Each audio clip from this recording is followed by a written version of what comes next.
Good morning to everyone, and I welcome to special learning video. And if you will watch this video till end, it could be very useful for you. And first of all, I will share my PNL of this month. You can see over here. I planned this trade 2070 rupees and 25 quantity I add on my portfolio, and this is a positional trade. And let's see, we will go the chart.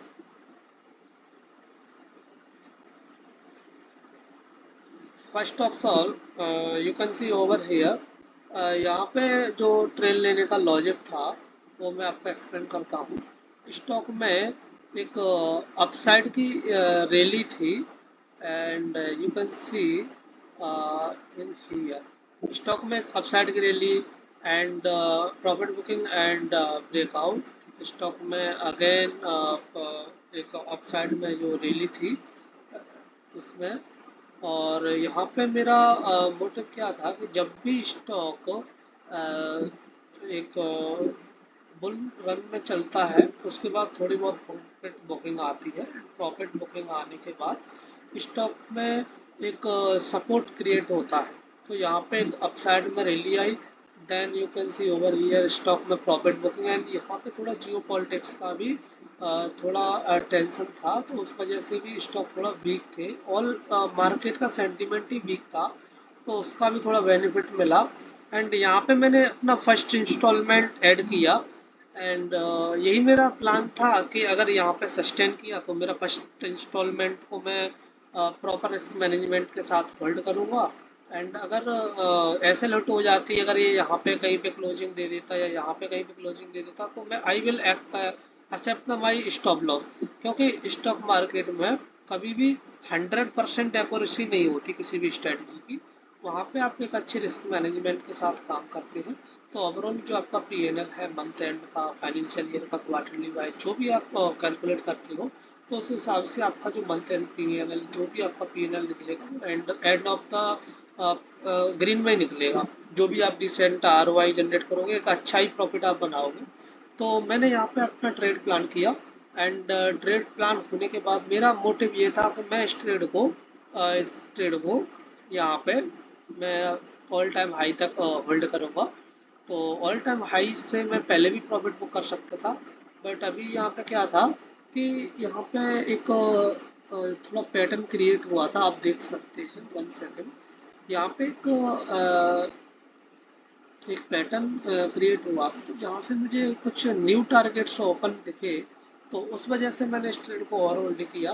नहीं तो मैं यहाँ पे भी exit कर सकता था, but यहाँ पे मैंने क्यों एग्जिट नहीं किया, क्योंकि स्टॉक का जो ब्रेकआउट कैंडल है उसके हिसाब से जो स्टॉप लॉस थी मेरी, तो यहाँ पे रनिंग में भी रहा। बट अभी क्या था कि यहाँ पे इस कैंडल ने एसएल को हिट भी किया। बट जब भी मैं पोजिशनल ट्रेड लेता हूँ तो थोड़ा उसमें, क्योंकि अगर आप इंटरडे में हो, अगर आप ऑप्शन सेलिंग कर रहे हो, या फिर अगर आपको इंडेक्स में या स्टॉक में डे का ट्रेड है, तो आप स्टॉप लॉस को कैंडल का थोड़ा वो रखो। क्योंकि पहले था कि अगर आप कैंडल का लो ऐसा रखते हो तो वो आपके डायरेक्शन में या जैसे आपका प्राइस एक्शन है उसको फॉलो अप करता था। अब मेरा अनुभव कहता है कि जब मुझे आई have a lot of experience, minimum 3 to 4 years, तो जब भी अगर आप कैंडल का पूरा बिग को एसएल को सेम ऐसे रख दोगे तो ऐसे लेट हो जाएगा, हाई ऑफ चांस रहेंगे। क्योंकि अब वो मार्केट का जो वर्क करने का मेथड है वो थोड़ा चेंज हुआ है। तो जब भी एसएल रखो पोजिशनल ट्रेड में 1-2% नीचे रखो। जैसे अगर मेरा एसएल यहाँ पे कैंडल का लो बन रहा है 9 रुपीज़, तो 9%, sorry, then I will consider 11, because 2% का तो मुझे पोजिशनल ट्रेड में गैप देना ही होगा। Otherwise I can consider that candle close की बेस पे भी मैं एसएल को कर सकता हूँ। अगर ये कैंडल क्लोज हो जाता है यहाँ पे तो I will exit, but candle close नहीं हुआ तो उस हिसाब से भी मेरा एसएल नहीं हिट हुआ, क्योंकि जो वीकेंड्स थे वो मार्केट ने यहाँ पे एग्जिट करा दिया। जो वीकेंड्स होंगे उनको मार्केट ने यहाँ पे एग्जिट कराया होगा, क्योंकि यहाँ पे रेड कैंडल आए, फिर यहाँ पे एग्जिट कराया होगा, फिर यहाँ पे फियर की वजह से एग्जिट कराया होगा। But at the end market में जो वीकेंड से जो भी स्टॉक्स थे, जो भी क्वांटिटी थी, उनको ऐड किया and again you can see over here, यहाँ पे स्टॉक ने एक अच्छी तेजी दिखाई, मिनिमम 27% की। बट मैंने 1:2 का यहाँ अपने उसके हिसाब से मेरा जो टारगेट था वो 3300 का क्रिएट हो रहा था। तो मेरा प्लान था कि 3300 पे I will exit my trade, but नहीं हुआ। बिकॉज अगर मैं प्रॉफिट बुक करने की चीज़ आती है तो वहाँ पे 1:2 के लिए होल्ड नहीं कर रहा। लेकिन जब एस एल आए तो मैं एस एल में अगर 2% का गैप रख रहा हूँ तो उसको मैं प्रॉफिट में 1:2 के लिए आगे भी रखूँगा। प्रॉफिट में 1:2 जब भी मिलेगा तो वो मेरा एस एल के अकॉर्डिंग होगा, ना कि कैंडल के अकॉर्डिंग। तो उसके हिसाब से मेरा 1:2 यहाँ पे हो रहा था। बट अगर ये नहीं हुआ, जिन लोगों का एस एल यहाँ पे होगा वो उस हिसाब से रिसिप्ट हुआ, बट मैंने प्रॉपर होल्ड किया। एंड होल्ड करने का मोटिव क्या था कि यहाँ पे ये ट्रेंड लाइन जो है, इसका मार्केट बार बार सपोर्ट लेके एक अच्छी उसमें जा रहा था। मार्केट बार बार सपोर्ट लेके, यू कैन सी, मार्केट ने यहाँ सपोर्ट लिया, मार्केट ने यहाँ सपोर्ट लिया, मार्केट ने यहाँ, and fourth time and fifth time.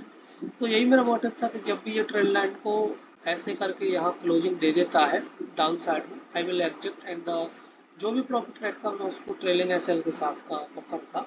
But मैंने कंसीडर किया उसको। एंड उसके बाद क्या हुआ कि स्टॉक में एक असेंडिंग पैटर्न का मुझे फॉर्मेशन क्रिएट दिखाई दिया। तो यहाँ पे असेंडिंग पैटर्न था, तो फिर अगेन मैंने अपनी एसएल को ट्रेल किया। क्योंकि जब भी आप एसएल को ट्रेल करते हो तो या तो आप बहुत अच्छा बनाओगे जो आपने एक्सपेक्ट नहीं किया होगा, क्योंकि एक्सपेक्ट तो आप एसएल के अकॉर्डिंग करते हो। ट्रेलिंग एसएल जब आपके पास मार्केट में अच्छा एक्सपीरियंस हो जाता है तो ट्रेलिंग एसएल आपको अच्छा प्रॉफिट, मतलब आपका पीएनएल को ग्रो करने में काफ़ी हेल्प करती है। तो मेरा इसके अकॉर्डिंग जो मेरा टारगेट थे वो यहाँ पे मेरा एसएल था एंड यहाँ मेरा प्रॉफिट था। एंड मैंने एग्जिट भी कर दिया है। आपको मैंने ऑलरेडी पीएनएल दिखाया भी है कि मैंने यहाँ पे 25,22,000 से उसमें करके मैंने almost you can see over 104% का आरओआई जनरेट किया। मजाक नहीं होता इतना होल्ड कर पाना। ये वही कर सकता है जिसके पास मार्केट का एक्सपीरियंस होगा, उसने काफ़ी ट्रेड में प्रॉफिट ऐसे करके बनाया होगा। क्योंकि स्टॉक मार्केट में 10%, 20%, 30%, ऑलमोस्ट 50% एक बहुत ही अच्छा रिटर्न होता है। लेकिन अगर आप 104% तक स्टिल होल्ड कर रहे हो तो this is not a small thing. It's a very, अगर आप अंदर से, मतलब अगर आप सेटअप पे अगर आपको ट्रस्ट है तो चीज़ें बनती हैं। एंड सेम ट्रेड मैंने आपको नेस्ले में भी दिया था। एंड नेस्ले का ट्रेड वो भी कंप्लीट हो चुका है। अगर आपने वो वीडियो नहीं देखी थी तो वीडियो, आप शॉर्ट वीडियो देख लीजिए। मैंने आपको पहले ही कंसीडर किया था। और ऐसा नहीं है कि मैं ये सब चीज़ें टारगेट मिलने के बाद कर रहा हूँ। टारगेट मिलने के बाद नहीं, ये वीडियो मैंने आपको पहले ही शेयर कर चुका हूँ। आप देख लो। अगर आप मेरे यूट्यूब चैनल पर नहीं जुड़े हो तो आप कनेक्ट हो सकते हो। अगर आपको लर्निंग कंटेंट चाहिए, अगर आपको शो ऑफ या ऐसा यूट्यूबर का प्रोफेशनल फीलिंग चाहिए तो वो तो यहाँ नहीं मिलेगी। क्योंकि I am a not a professional YouTuber, तो उतना मुझे हाईली एक्सपीरियंस नहीं है। बट आपको जेन्यून लर्निंग कंटेंट, जो भी ट्रेड्स रहेंगी जेन्यून होंगी, जो भी लर्निंग रहेगी ऐसा लेट होगा, I will share with you. जो भी ऐसे लेट होने के बाद लर्निंग रहेगी वो भी मैं आपके साथ शेयर करूँगा। और जो भी प्रॉफिट रहेगा वो भी आपको शेयर करूँगा। ऐसा नहीं है कि प्रॉफिट में आपको डिमोटिवेशन के लिए शेयर करूँ कि मैं इतना कमा रहा हूँ या वो कमा रहा हूँ। उस सब चीज़ों से आपका कोई बेनिफिट नहीं है। क्योंकि अगर मैं आप ओनली फोकस करो लर्निंग पे, प्राइज एक्शन पे एंड साइकोलॉजी पे। क्योंकि जब तक आप, अगर आपने प्राइज एक्शन अच्छा कर लिया, साइकोलॉजी अच्छी नहीं है, आप ट्रेड को होल्ड नहीं कर पा रहे हो, अच्छी ट्रेड्स को आप जल्दी एग्जिट कर देते हो, लूजर्स को आप होल्ड कर रहे हो, तो आप एक परफेक्ट ट्रेडर नहीं बन सकते। क्योंकि जब तक आपका माइंड में चीज़ें फिक्स नहीं होंगी स्टॉक मार्केट के अकॉर्डिंग कि हमने अपने टारगेट और एसएल को, जो भी अगर ट्रेलिंग कर रहे हो तो उसके अकॉर्डिंग अगर एसएल होती तो वो भी लेना पड़ता। एंड ट्रेलिंग के हिसाब से अगर टारगेट इंक्रीज हो रहे हैं तो ये आपका एक्सपीरियंस है मार्केट के साथ, अच्छा एक्सपीरियंस है। तो वो भी मेरा ये जो कैंडल है यहाँ पे मैंने एंट्री प्लान की थी, एंड आप देख सकते हैं ये टारगेट भी ऑलमोस्ट डन हो चुका था। बट स्टिल अभी तक मैंने होल्ड करने को इसको क्यों बोला था, क्योंकि मंथली टाइम फ्रेम पे यहाँ पे एक न्यू ब्रेकआउट क्रिएट हुआ था। You can see over here, 1 second. यहाँ पे मंथली टाइम फ्रेम पे एक ब्रेकआउट कैंडल हुआ था ये। इसके अकॉर्डिंग टारगेट्स जो है वो न्यू क्रिएट होते, वो मैं आपके साथ पहले ही शेयर कर चुका हूँ, क्योंकि मैंने इसी सेम साइकोलॉजी, सेम थिंकिंग के साथ मैंने BSE का भी ट्रेड होल्ड किया था, और मैं ये भी कर रहा हूँ। एंड अभी स्टिल इसका टारगेट हुआ नहीं है। इसका टारगेट ऑलमोस्ट 1535 रुपीज़ का है। तो ये मे बी अभी क्या है कि इसमें ये यहाँ पे आएगा, यहाँ तक सपोर्ट या रिटेस्ट करने के लिए आ सकता है, क्योंकि यहाँ पे क्या सीन रहेगा। और जो ऑल टाइम हाई का जो ब्रेकआउट है ना, उस पे भी ये जो सेटअप है अच्छा वर्क करता है। I have a lot of experience on this setup. So आप स्टेट को भी होल्ड कीजिए। मिनिमम अगर आप ज़्यादा नहीं होल्ड कर पा रहे हो तो यहाँ तक तो होल्ड कर ही सकते हो, या फिर अगर ये यहाँ पे क्लोजिंग दे देता है तो भी आपका इसके अकॉर्डिंग आपका बर्निश टू का टारगेट मिल ही चुका है। तो ट्रेलिंग एसएल में यही होता है, या तो आप बहुत अच्छा बनाओगे, या आपने जो सोचा होगा ट्रेलिंग एसएल में वो नहीं मिलता, या तो आप बहुत अच्छा बनाओगे या फिर उससे थोड़ा कम बनाओगे। बट ऐसा नहीं है कि बीच में आपको ट्रेलिंग के साथ भी थोड़ी क्वांटिटी को अगर आप क्वांटिटी हैवी है और अगर आप फॉलो नहीं कर पा रहे हो उनको, तो पोजीशन साइजिंग को भी कम कर सकते हो।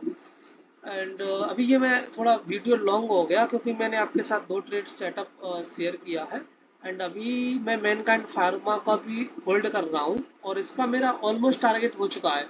बट वही है कि मैं इसको भी ट्रेल करके रख रहा हूँ। बिकॉज ट्रेल में क्यों कर रहा हूँ, इसके अकॉर्डिंग तो मुझे टारगेट मिल चुका है, आप देख सकते हैं। 1 सेकेंड, मैंने इसका जो ये देख सकते हैं स्टेनलाइन का ये ब्रेकआउट आया है। 1 सेकेंड, इसके अकॉर्डिंग ये यहाँ पे टारगेट, यहाँ पे होगा इसका टारगेट मिनिमम 2843 का टारगेट होगा। थोड़ा एसएल को नीचे रखता हूँ मैं। 1 सेकेंड, अभी कितना का 6%, 8% का रखता हूँ। तो ऑलमोस्ट ऑल टाइम हाई का भी रेजिस्टेंस बेस कर थोड़ा नीचे लेता हूँ। ये ठीक है, 29 100 तक होल्ड करूँगा। और ये चीज़ भी मैं आपके साथ पहले ही शेयर कर चुका हूँ, आप देख सकते हो। और जब भी मैं स्ट्रीट को एग्जिट करूँगा मैनकाइंड फार्मा को, तो आपके साथ शेयर करूँगा। और भी मेरी ट्रेड्स अभी रनिंग में है। और अगर आपको ये कंटेंट पसंद आता है तो वीडियो को लाइक कीजिए, शेयर कीजिए। And thank you for watching this video. If you want more content like this, do follow this channel, and have you nice day guys.